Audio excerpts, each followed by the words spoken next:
Buenas noches. Gracias por preferirnos a través de su canal 1245 de Radio América. Y la versión radial de estas ideas encontradas que se transmite a través de HIZ 730 AM. La noche de hoy tenemos un invitado especial, don Pablo Trejo, diputado del PRD de México. Y le hemos invitado con la sana intención de hacer una reflexión sobre la realidad política de su país, qué ha pasado en su partido. Como este mundo global nos permite auscultar la realidad de otras sociedades, siento que es una gran oportunidad para conocer al México querido, México que siempre está colocado en el corazón de muchos dominicanos y dominicanas, porque hay que decirle a muchos que don Pedro Enrique Ureña, que es la figura más insigne de las letras nacionales, vivió en México. Y por qué no decirlo, parte de su desarrollo intelectual lo hizo en México, como otros dominicanos que han podido trascender en la tierra azteca. Buenas noches. Buenas noches, Guido. Muchas gracias por la invitación. Qué bueno. Mira, Pablo, y excúsame que te tutee así en el plano personal. Yo quisiera hacer un coloquio contigo para que muchos y muchas que nos sintonizan entendamos la dinámica del proceso político en México. Tú eres diputado del PRD. Sí. Versión México. México, sí. Ubícanos en el espectro ideológico del PRD, hoy mismo. Bueno, el PRD se ha definido como un partido de izquierda, aunque en realidad está transitando hacia la socialdemocracia. ¿Qué quiere decir esto? Son ideas progresistas, tiene como objetivo básico una redistribución de la riqueza a nivel nacional más equitativa, se preocupa mucho por las cuestiones sociales, tiene una alta preocupación por los adultos mayores y sobre todo trata de impulsar a los jóvenes, ¿no? Hay una idea de que si nosotros podemos preservar la experiencia de los adultos mayores y a su vez combinarla con las expectativas, la esperanza que representan los jóvenes, podemos construir un país próspero. Okay.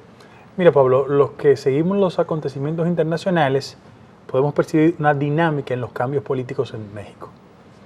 Desde, bueno, por eso es una frase de Vargas Llosa, no es mía, de que el PRI era una dictadura perfecta, el colapso del PRI, el éxito del PAN.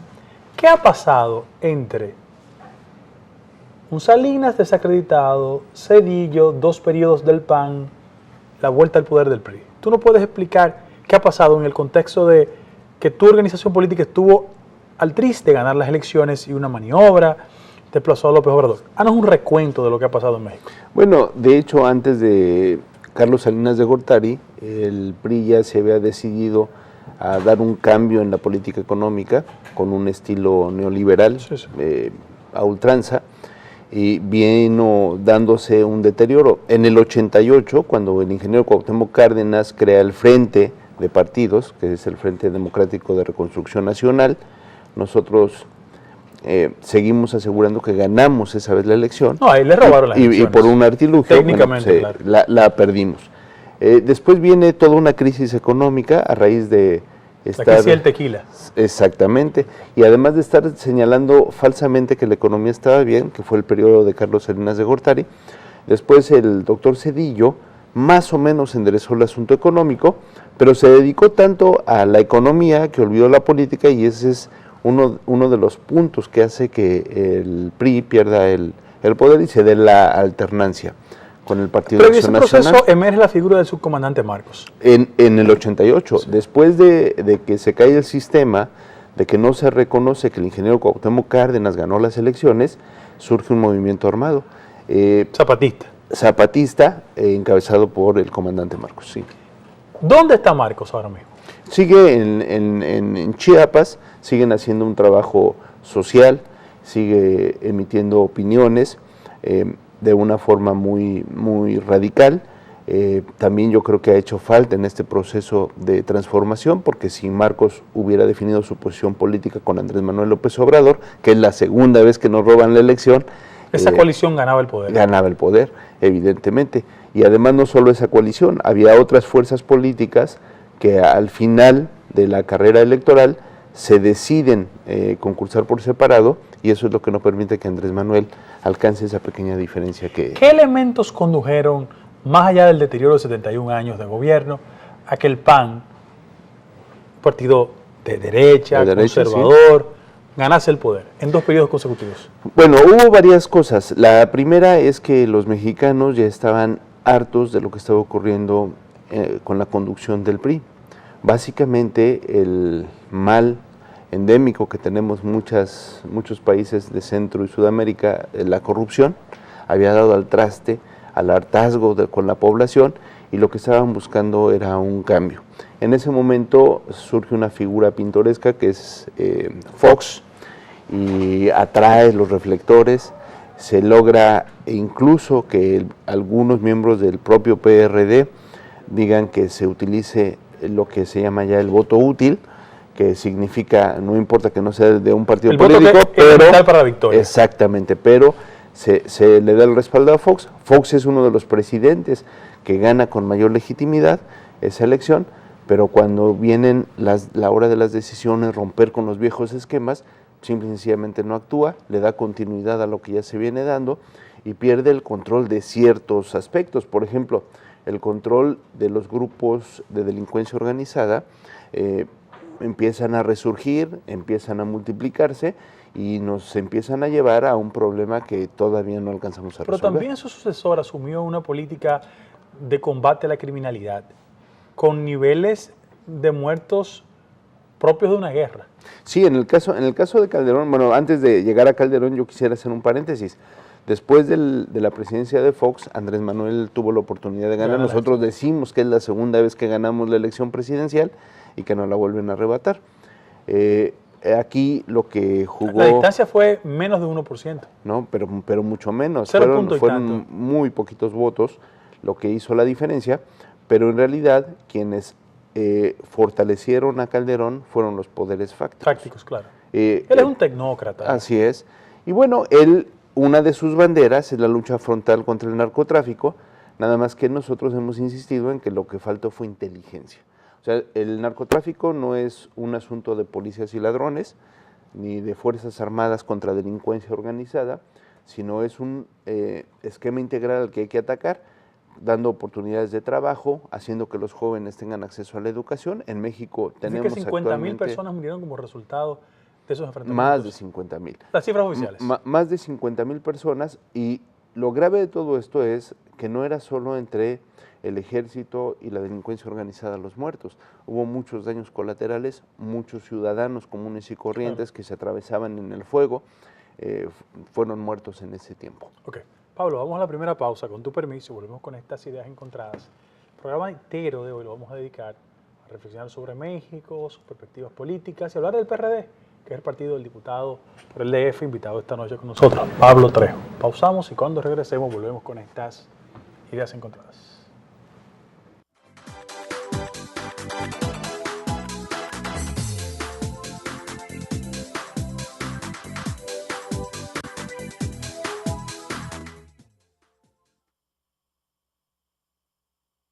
En menos de lo que canta un gallo. Vive la gozadera en una banca de ganadores donde tienes 1001 formas de jugar y ganar para que vivas tu máxima diversión. Más de 100 bancas en todo el país. Juegos atractivos y divertidos donde siempre ganas y cobras de una vez. Presidente Sport te pone a vivir en locales confortables, seguros, la máxima diversión donde juegas y ganas de una vez. Presidente Sport, para ganar hay que jugar. Star Shows presenta Alex Ubago, el cantautor español más romántico y de mayor inspiración en el amor y desamor. Alex Ubago, con su esperada producción Mentiras Sinceras. Alex Ubago llega a República Dominicana después de haber obtenido el Grammy Latino como mejor álbum vocal pop dúo o grupo. Alex Ubago, vendedor de más de 4 millones de discos en España y Latinoamérica, nos trae un show especial para el disfrute de todos sus seguidores. Grandioso concierto de gala, sábado 28 de septiembre a las 8:30 de la noche, en la sala principal del Teatro Nacional.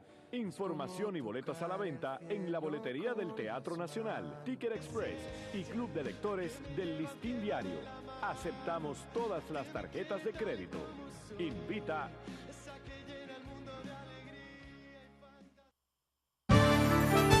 La UAS es una familia.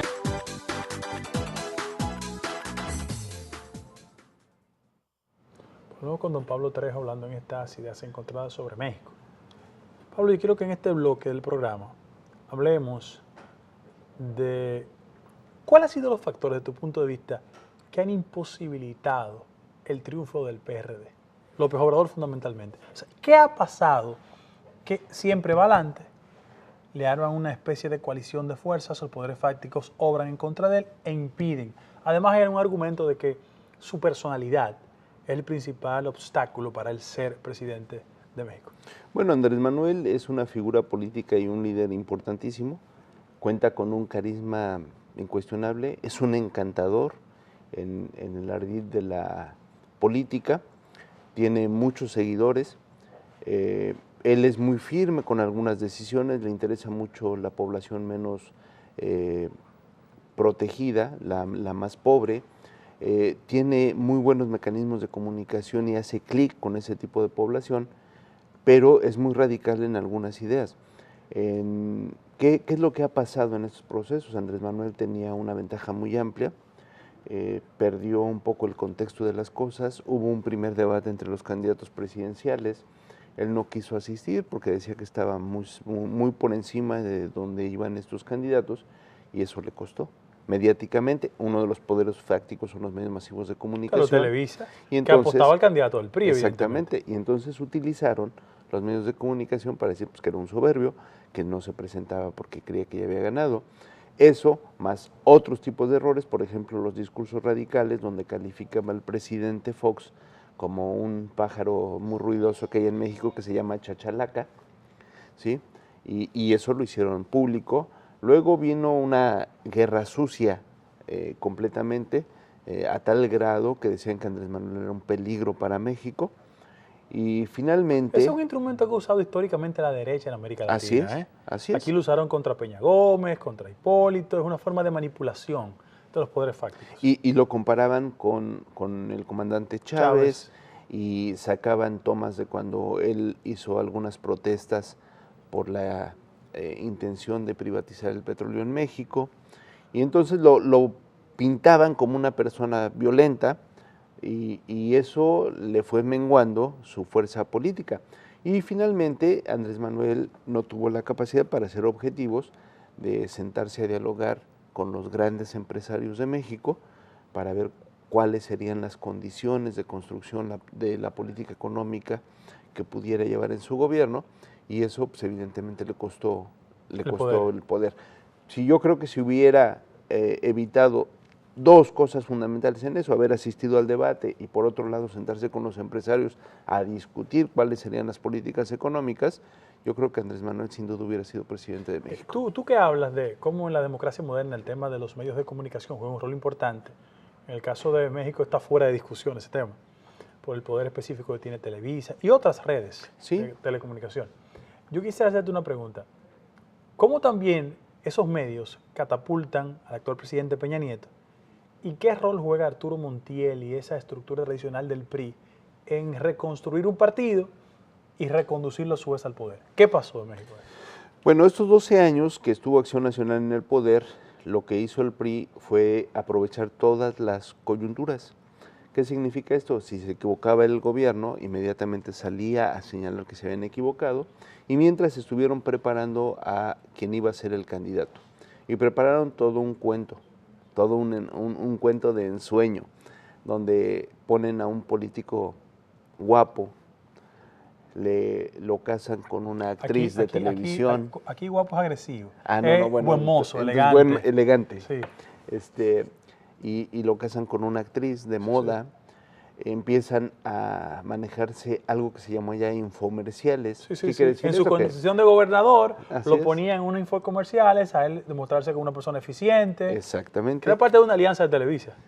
Sí, y esa alianza se ve al final en estos días, porque Peña Nieto a través de la Secretaría de Hacienda le condona 3.200 millones de pesos a Televisa. O sea, está pagándole un poco el favor que le hizo. Pero antes de llegar a eso, esa preparación se lleva un tiempo, donde interviene su tío Arturo Montiel, por un lado, por el otro lado los del Mazo también son familiares, ellos pertenecen a un grupo, el grupo Tlacomulco, que es un grupo económicamente poderoso Eso es en el Carlos Estado Salinas, de en pocas México. palabras. Así es. Y bueno, y por otro lado, Carlos Salinas lo viene respaldando, lo viene orientando en cuestiones económicas y se vuelven muy eficientes en el aspecto de comunicación. En México el 52% de la población son mujeres, entonces venden al Buen niño mozo, bonito, casado con una actriz. casado con una actriz, donde todas las mujeres quisieran tener una pareja como él, y bueno, pues es parte de lo que logra. Que Hay un incidente sobre la muerte de su ex esposa también, que era parte del debate. eso, y hay incidentes también cuando él está en el Estado de México como gobernador, de la muerte de una niña, Una niña. que su procurador pues, ineficientemente no la había encontrado y de repente aparece en la misma casa, ¿no? Y hay otros incidentes, como es la represión a unos campesinos en Atenco, con la idea de construir un aeropuerto, y hay una represión. Genera también el movimiento estudiantil Yo Soy 132, a raíz de todo esto. Claro.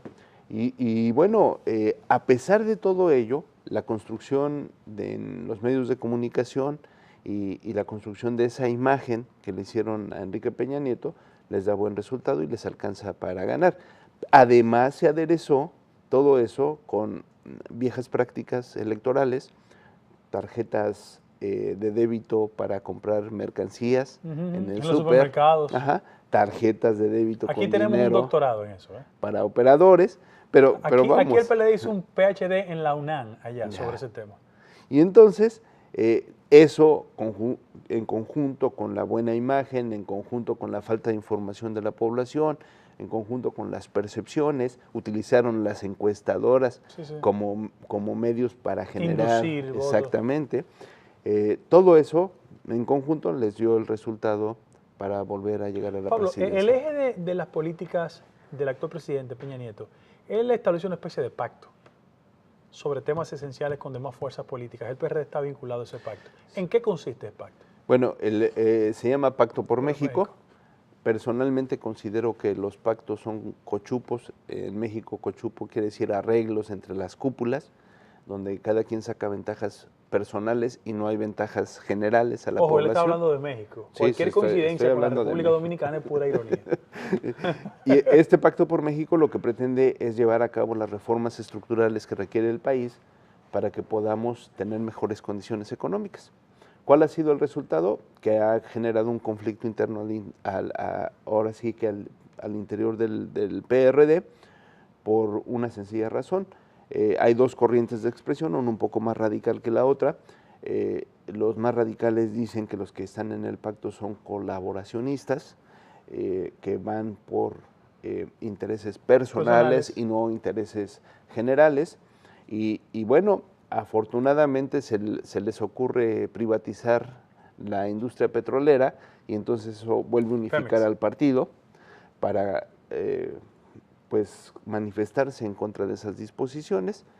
Ha habido pequeños avances, el Pacto por México en realidad no ha servido de mucho, las reformas que se han planteado son reformas que engañan a la población, hablan de una reforma educativa cuando en realidad es una reforma laboral a los trabajadores de la educación, o sea, no hay una reforma educativa. No es al sector, es a los trabajadores. Así es, se habla de una reforma hacendaria cuando en realidad no llega a ser ni siquiera una reforma fiscal, que no va a servir de nada porque no va a incrementar la recaudación, no está enfrentando la evasión y la elusión fiscal, no está yéndose contra las grandes corporaciones para que paguen los impuestos que deban pagar. Entonces, todo eso se le está revirtiendo al gobierno de Peña Nieto. ¿Qué está pasando? Simple y sencillamente estamos viendo que él había prometido un crecimiento económico amplio, se acaba de anunciar por el Banco de México que vamos a crecer al 1.7%, eso quiere decir que no va a haber crecimiento. Como consecuencia, los empleos que se van a generar, pues no van a ser el 1,000,000 de empleos que se requieren, sino alrededor de 200,000. Estamos teniendo una recesión ya prácticamente. Ellos que son neoliberales y que son muy pulcros en el dogma neoliberal, que están en contra de los déficits, han anunciado que el próximo año habrá un déficit en el presupuesto. ¿De cuánto el déficit? 1.5 puntos del Producto Interno Bruto. Nosotros estamos operando con un techo de 2.8 del PIB. Sí, Pero acá se había mantenido mucho el equilibrio presupuestal, el equilibrio económico, incluso hay una ley de presupuesto responsable y gasto hacendario. Entonces, están yendo en contra de esos paradigmas que ellos mismos habían construido, y seguramente esto se da porque las condiciones económicas Pablo, no son las correctas. uno de los argumentos que se ha sostenido en América Latina en los últimos 10 o 15 años, te lo voy a dejar sobre la mesa para en el próximo bloque conversar sobre él, es el tema de la inequidad y de la desigualdad. Cómo las economías en América Latina han proyectado crecimiento de la economía, sin embargo los niveles de pobreza se han profundizado, que es un tema de debate, y sobre todo conceptos como calidad del gasto, hacia dónde van los recursos, lo que se recauda. Por ejemplo, en el caso de la República Dominicana, te lo doy como dato, para que te lo lleves y vengas con el argumento. Nosotros tenemos evidentemente un modelo de inflación controlada. Estamos entre 5 y 6% de la inflación. Y eso se ha obtenido sobre la base de una estrategia de la anterior administración, reproducida ahora, muy inteligentemente, hay que aceptarlo, porque ellos lo que hacen es que controlan la inflación sobre la base del endeudamiento externo. Y sobre esa base tenemos un país que crece, nosotros vamos a proyectar crecer, datos oficiales, este año que viene, 3%. Sin embargo, la tasa de desempleo está muy alta, sigue en 15%. ¿Qué está pasando en México con el tema del desempleo, la desigualdad y la pobreza?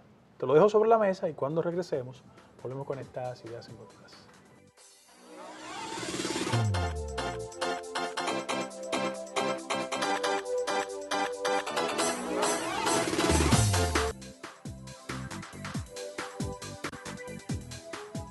Volvemos en estas ideas encontradas, seguimos con don Pablo Trejo. Pablo, te dejo una especie de tarea sobre el tema de la desigualdad, desempleo y, ¿por qué no decirlo?, factor pobreza en sociedades tan desiguales como la mexicana y como la nuestra. ¿Qué está pasando en México?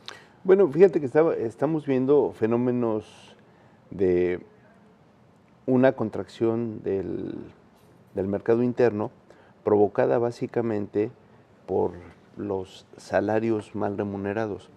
Pero no solo eso, tenemos 24 millones de mexicanas y mexicanos en el sector informal, casi la misma cantidad de la población económicamente activa que está en el sector formal. Esto se traduce en una inequitativa redistribución de la riqueza. Eso es la República Dominicana 2 veces. Sí, y se ve en México cosas tan terribles como que tenemos uno de los hombres más ricos del mundo, por un lado, pero tenemos también al municipio más pobre del mundo, que está en Guerrero, y bueno, pues eso es lo único que nos está indicando. O sea, de Carlos Slim a Guerrero. A Guerrero. Y eso lo único que nos está indicando es que no hay una distribución de la riqueza. Uno de los instrumentos que se debe utilizar para distribuir la riqueza es el empleo, y vemos, por ejemplo, que a pesar de que se inyecta mucho dinero al desarrollo social, que habría que discutir si realmente es desarrollo social o más bien son programas asistenciales, dádivas, para llamarlo. Que tiene un objetivo electoral, ¿eh? Ah, por supuesto, pero el problema es que se le invierte mucho dinero y cada año el número de pobres se incrementa. Entonces no está dando la función que debiera dar, ni está sirviendo como un vehículo de redistribuir la riqueza. El otro asunto es cómo pasar de la informalidad a la formalidad, porque si no vamos a... El empleo informal es mal pagado y de baja calidad en todos los países del mundo. Exactamente, y los únicos que se enriquecen son los líderes de ese empleo informal, porque ese empleo informal normalmente tiene líderes y ellos sí reciben cantidades muy importantes, o bien se desplaza por ahí mercancías robadas, incluso son parte en algunos casos de la propia delincuencia organizada. Y eso habría que atacarlo con medidas económicas muy precisas. Por ejemplo, la restitución del poder adquisitivo, que no se da. Tenemos salarios mínimos que han perdido 30% de su valor en los últimos años, pero no solo eso. La mayoría de la población tiene un salario de 6,000 pesos, $500 más o menos mensuales, y con eso tendría que vivir un mes, mantener una familia, pagar casa, todo lo demás. Y no se está dando un fortalecimiento al mercado. También estamos perdiendo el encadenamiento productivo. Y por otro lado, pues las cifras macroeconómicas se mantienen ultranza. Nosotros, a pesar de que tenemos el deslizamiento o la libre fluctuación del tipo de cambio, el Banco de México tiene la obligación y la férrea convicción de no dejar que eso se dispare. Pablo, ¿hasta dónde esos problemas de inequidad termina siendo el caldo de cultivo del incremento de niveles delictivos en toda América Latina, en el caso de México? Bueno, en el caso de México es muy claro. Actualmente tenemos 8.5 millones de jóvenes que ni estudian ni trabajan. Nosotros lideramos en América Latina. 608.000 jóvenes entre 19 y 24 años en este país ni trabajan ni estudian, los famosos ninis. Exactamente. Pero fíjate, son 8 millones. Esos jóvenes que ni estudian ni trabajan, pues son carne de cañón, caldo de cultivo para la delincuencia organizada. Todo Alguien tipo que de llega, delincuencia, exactamente, narcotráfico, todo. robo, atraco. Sí, incluso hasta sicarios. O sea, porque ahora para el narcotráfico, que tiene flujos enormes de dinero, es muy fácil reclutar jóvenes que están dispuestos a jugarse la vida porque no tienen esperanza, no tienen una expectativa, con tal de obtener unos ingresos rápidos y de tener lo que no han tenido en su vida. Entonces, yo creo que ese es uno de los problemas graves que tenemos en nuestro país y en América Latina, como tú lo señalas, en general. ¿Qué estamos haciendo para que los jóvenes tengan mejores condiciones, mejores expectativas y puedan acceder a un mejor nivel de vida? Ok. Pablo, mira, yo soy una persona sumamente respetuosa, pero estamos debatiendo temas que son esenciales. Y a veces, producto de los prejuicios, hay muchas etiquetas respecto de la conducta de los pueblos. La sociedad mexicana es una sociedad llena de virtudes. En el caso mexicano, como en el caso dominicano, como en el caso colombiano, hay una especie de carga prejuiciosa respecto de la conducta de nuestros nacionales, tanto en el país como fuera de él. Y se manipula mucho el tema del narcotráfico, sobre todo por las ganancias que genera, por los sectores que enriquece y por los niveles de complicidad que va construyendo. Relación narcotráfico, población civil, narcotráfico, estructura militar, estructura policial. ¿Qué ha pasado en la sociedad mexicana con el tema del narcotráfico? ¿Cómo es posible que yo compre una revista Forbes y vea que entre los hombres más ricos del mundo está el Chapo Guzmán? O sea, ¿qué ha ido pasando en esa sociedad? Y si personas de esa conducta, entre comillas, son referentes a que los jóvenes de los barrios de México quieran parecerse a ellos. Bueno, en el norte del país se está dando ese fenómeno. Muchos de los jóvenes quisieran ser narcotraficantes porque ellos ven a una persona exitosa en ese tipo de patrones o conductas. ¿Qué pasó en realidad en nuestro país? Nuestro país era un país donde se trasladaba la droga de Centro Sudamérica hacia Estados Unidos. Ese traslado antes se pagaba en dinero. Llegó el momento en que se empezó a pagar en especie y ese producto que ya no llegaba a los Estados Unidos se empezó a desplazar en el mercado interno. Entonces se empezó a descomponer la sociedad por el consumo de las drogas, pero no solo eso, también económicamente hay una descomposición y entonces eso viene a fortalecer el asunto del narcotráfico. Hace unas semanas hubo un desalojo del Zócalo de los profesores que se manifestaban en contra de la reforma. Nosotros decíamos, ¿y por qué no actúa así la policía contra la delincuencia organizada? Concretamente contra los líderes de los cárteles de la droga.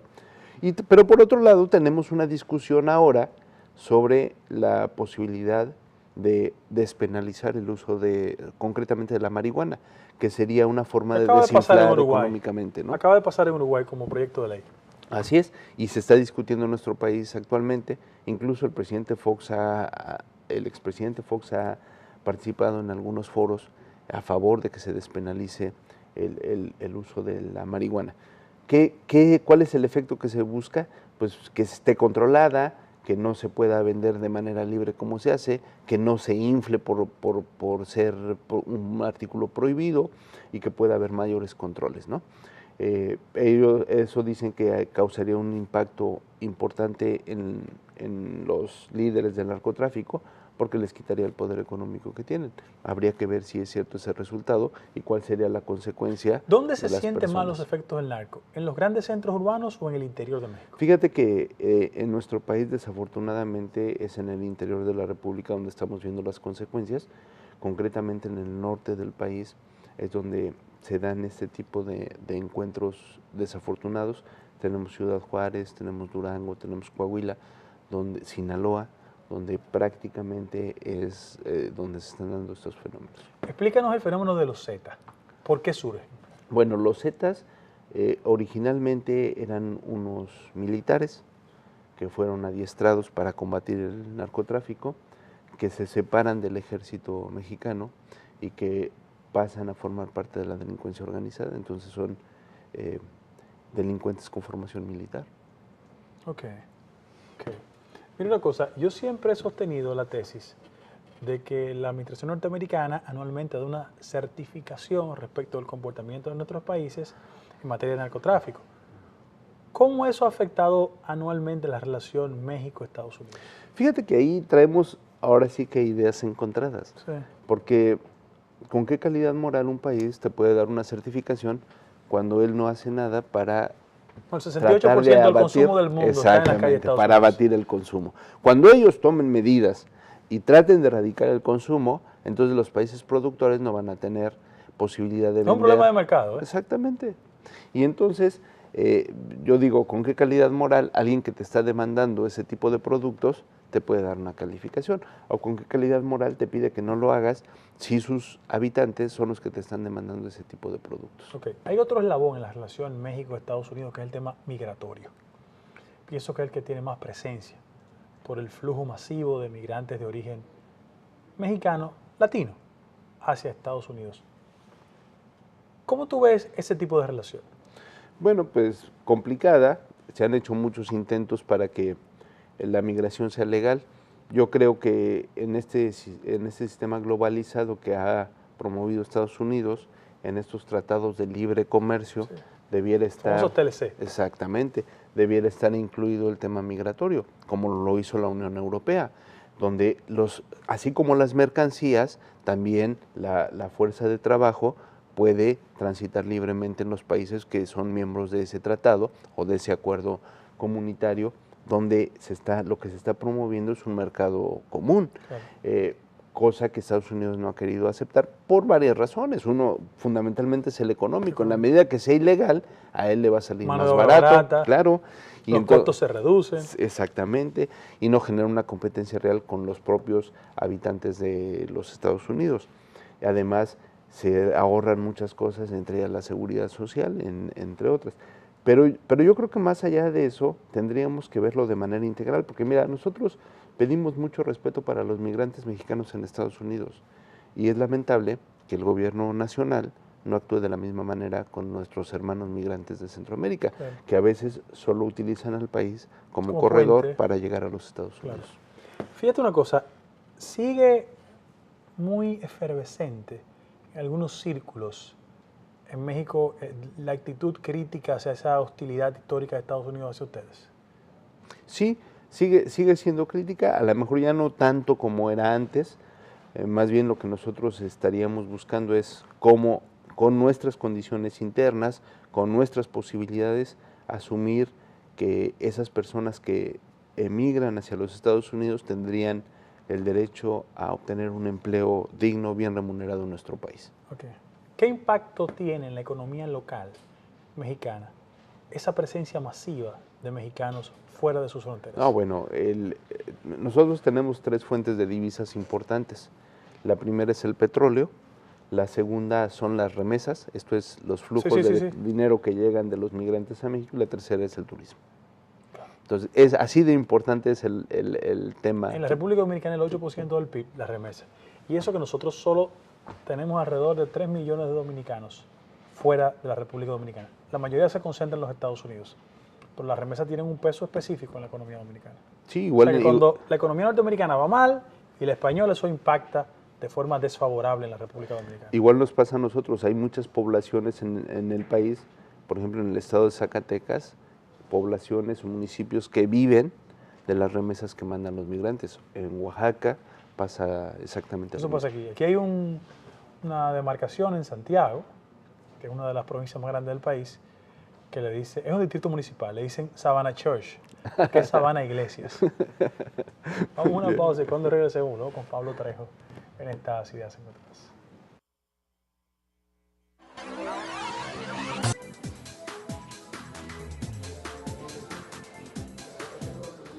Volvemos en estas ideas encontradas. Como dijimos en la parte introductoria del programa, tenemos a Pablo Trejo, diputado del PRD de México, por el Distrito Federal. Pablo, estamos en la parte final del bloque del programa. Te damos las gracias por haber aceptado nuestra invitación. Yo quiero que en esta parte final tú nos proyectes el México hacia el futuro inmediato, en términos del PRD, si tú crees que es posible construir una gran coalición alrededor del éxito de una candidatura futura, qué pasa hacia lo interno del PRD, quién está bailoteándose para ser presidente del partido y cuáles son las perspectivas. Mira, vamos a empezar con el PRD. El PRD, les decía, trae una contradicción. Hay dos corrientes de expresión, una que es un poquito más apegada a la izquierda, a las cuestiones sociales, al beneficio de la población, y otra que es más colaboracionista con el gobierno actual. Una está encabezada por Jesús Zambrano y la otra está encabezada por René Bejarano. Son las dos Zambrano corrientes. fue el ex alcalde del DF. El exalcalde del DF ahorita está fuera de ese ámbito. Él va a buscar ser presidente del partido en marzo próximo. Hay varios candidatos a la presidencia del partido. Uno es Jesús Navarrete, de la expresión colaboracionista, llamaría yo. Otro es el propio Marcelo Ebrard. Y seguramente en el caso de la izquierda democrática, la candidata será la senadora Dolores Padierna Luna, que serían los tres candidatos viables para suceder a Jesús Zambrano en el partido. ¿Qué estamos buscando? Que ante esta contradicción efectivamente se pueda crear un bloque amplio, un frente de partidos tipo Uruguay, donde podamos de manera muy consistente y sólida ir a unas elecciones en condiciones donde el PRI vuelve a tomar el poder y que podamos darle una batalla electoral. ¿Qué va a pasar por ahí? Bueno, pues tenemos el caso de Andrés Manuel. ¿Qué hacer con los sectores que representa López Obrador? No, de hecho, la idea es integrar todos esos sectores. El detalle es cómo vamos a procesar quién va a encabezar la candidatura. O sea, hay una conciencia de lo importante de la coalición, lo que falta es quién la encabeza. Exactamente, y ahí es donde se pueden romper las perspectivas, porque está Andrés Manuel por un lado, el ingeniero Cuauhtémoc Cárdenas vuelve al espectro político, ahora con el intento de privatización de Pemex. Y no está ya muy viejito. Pues sí, pero es muy brillante, brillante y además es un líder moral y la idea no tiene edad. Exactamente. Entonces, sí, ya está grande, digo, en términos de los demás posibles candidatos o aspirantes a la presidencia. Además, viene una tradición política, dijo Lázaro Cárdenas. Exactamente.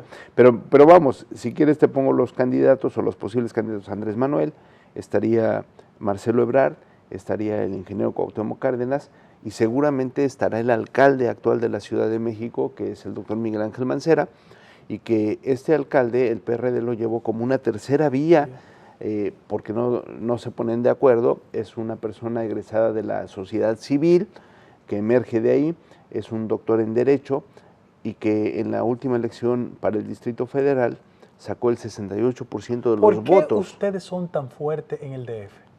Porque hemos trabajado sistemáticamente a raíz del 97, que gana el ingeniero Cuauhtémoc Cárdenas la alcaldía de la ciudad, y hemos trabajado en las cuestiones sociales de manera muy intensa y sobre las libertades y las nuevas generaciones de leyes. Por ejemplo, hay una ley que permite la sociedad de convivencia. ¿Qué quiere decir esto?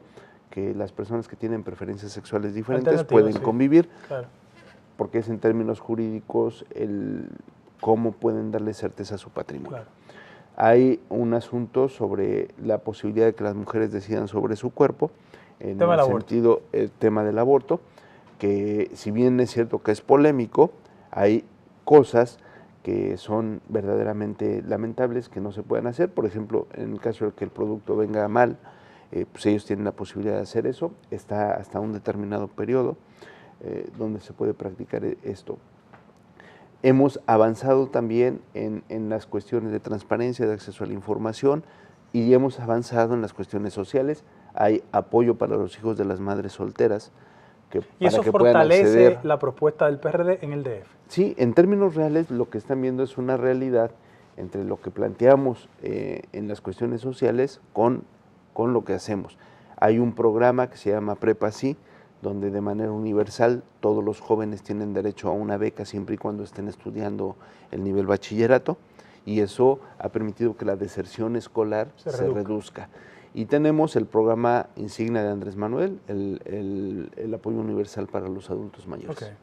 Pablo, queremos darte las gracias por haber aceptado nuestra invitación. Ojalá el programa durara 3 horas. Muchas De gracias. verdad que el tema de México, como el tema internacional, a mí me agrada bastante. Sobre todo, siempre uno tiene que aprender mucho de México. Así que gracias por tu presencia en la República Dominicana. Ojalá nos podamos ver, que vuelvas con más insistencia al país, porque aquí siempre recordamos cómo México ha sido muy solidario con la República Dominicana en momentos de mucha dificultad política para nosotros. Y porque en momentos esenciales muchos de nuestros intelectuales ejercieron la crítica a la dictadura en México. Así que gracias por tu presencia y buen viaje. No, muchas gracias a ti y la verdad es que todos aprendemos de todos. Intercambiar ideas siempre nos enriquece. Gracias. Estas ideas encontradas.